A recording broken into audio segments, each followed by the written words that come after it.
വറഹ്മത്തുള്ളാഹി തആല വബറകാതുഹു.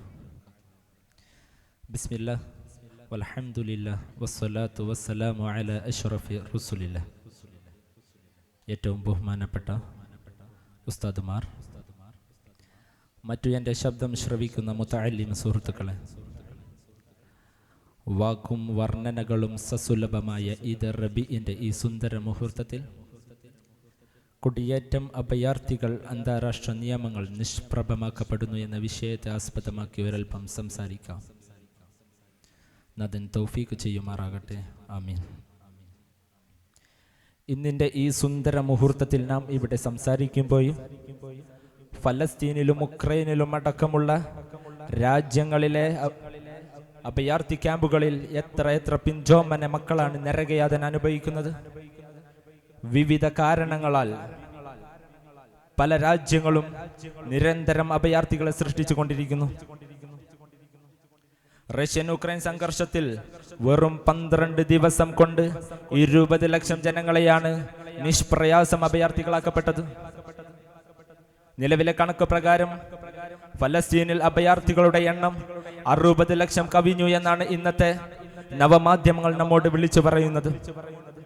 യുദ്ധക്കൊതിയന്മാരായ അമേരിക്കയുടെയും ഇസ്രായേലിന്റെയും മറ്റു രാജ്യങ്ങളുടെയും ഇരയാക്കപ്പെട്ടവർ ഉക്രൈനിന്റെയും ഗസയുടെയും തെരുവീതികളിലേക്ക് നോക്കുമ്പോൾ എത്ര പിഞ്ചുബാല്യങ്ങളുടെ കഥയാണ് പറയാനുള്ളത്.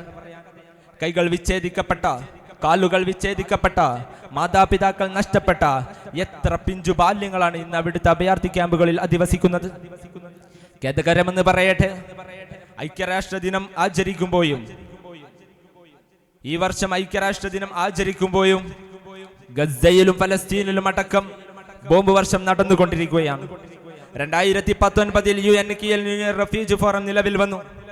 അഭയാർത്ഥികളെ സംരക്ഷിക്കുന്നതിന് വേണ്ടി അന്താരാഷ്ട്ര സമൂഹത്തെ ഒരുമിപ്പിക്കാൻ വേണ്ടിയായിരുന്നു ഇത്. 1967 ഓപ്ഷണൽ പ്രോട്ടോകോൾ എന്ന നാമധേയത്തിൽ അന്താരാഷ്ട്ര സമ്മേളനം നടന്നു. 1950 തന്നെ അഭയാർത്ഥികൾക്ക് വേണ്ടി UN ഐക്യരാഷ്ട്ര സഭ രൂപീകരിക്കപ്പെട്ടു. ഇങ്ങനെ ഒരുപാട് സമിതികളും സഭകളും രൂപീകരിക്കപ്പെട്ടിട്ടും എന്തുകൊണ്ട് അഭയാർത്ഥികൾ നരകയാതന അനുഭവിക്കുന്നു?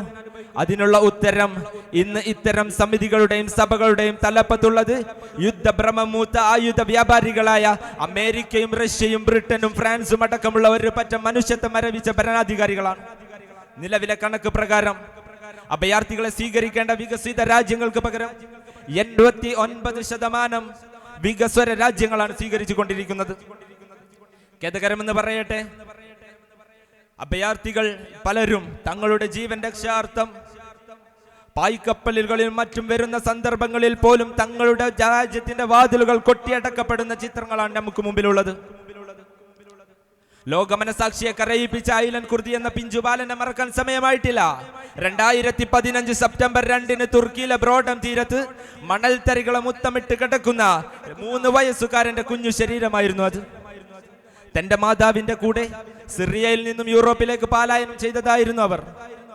ഇന്നത്തെ വസ്തുത എന്തെന്ന് വെച്ചാൽ, ലോകരാജ്യങ്ങൾക്കിടയിൽ അഭയാർത്ഥികളെ തടയുന്നതിന് വേണ്ടി ഫണ്ട് ശേഖരണം നടത്തുന്ന രാജ്യങ്ങളുണ്ട്. യൂറോപ്യൻ യൂണിയന് കീഴിൽ ISF ഇന്റർനാഷണൽ സെക്യൂർ ഫണ്ട് രൂപം കൊണ്ടു. മാത്രമല്ല, ഇറ്റലി, ഫ്രാൻസ്, ജർമ്മനി പോലുള്ള രാജ്യങ്ങളിൽ അഭയാർത്ഥികളെ തടയുന്ന പാർട്ടികൾക്ക് ജനപിന്തുണ വർദ്ധിച്ചു കൊണ്ടിരിക്കുകയാണ്. അഭയാർത്ഥികളെ സ്വീകരിക്കാത്ത യൂറോപ്യൻ യൂണിയൻ പോലുള്ള രാജ്യങ്ങൾ വർഗീയ ധ്രുവീകരണത്തിന് ഇതിനെ ഉപയോഗിച്ചു കൊണ്ടിരിക്കുന്നു. റോഹിംഗ്യൻ മുസ്ലിങ്ങൾക്ക് നേരെ ഇന്ത്യ നടത്തിയ വർഗീയവൽക്കരണം നമ്മുടെ മുമ്പിലുള്ള വസ്തുതയാണ്. ഇങ്ങനെ ഇത്രയേറെ സമിതികളും സഭകളും രൂപീകരിക്കപ്പെട്ടിട്ടും എന്തുകൊണ്ടാണ് നമുക്ക് ഇതിനൊരു ശാശ്വത പരിഹാരം കണ്ടെത്താനാകാത്തത്? ഐക്യരാഷ്ട്ര സംഘടന ഇനിയും ഒരുപാട് ശക്തി പ്രാപിക്കേണ്ടതുണ്ട്.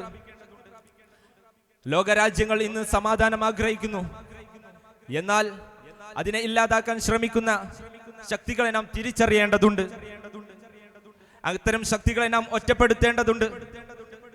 ലോകരാജ്യങ്ങളും അന്താരാഷ്ട്ര സമൂഹവും ഇതിനു വേണ്ടി ഒരുമിക്കണമെന്ന് മാത്രം ഓർമ്മപ്പെടുത്തിക്കൊണ്ട് എൻ്റെ വാക്കുകൾ ഞാൻ ഉപസംഹരിക്കുന്നു. അസ്സലാമു അലൈക്കും വറഹ്മത്തുള്ളാഹി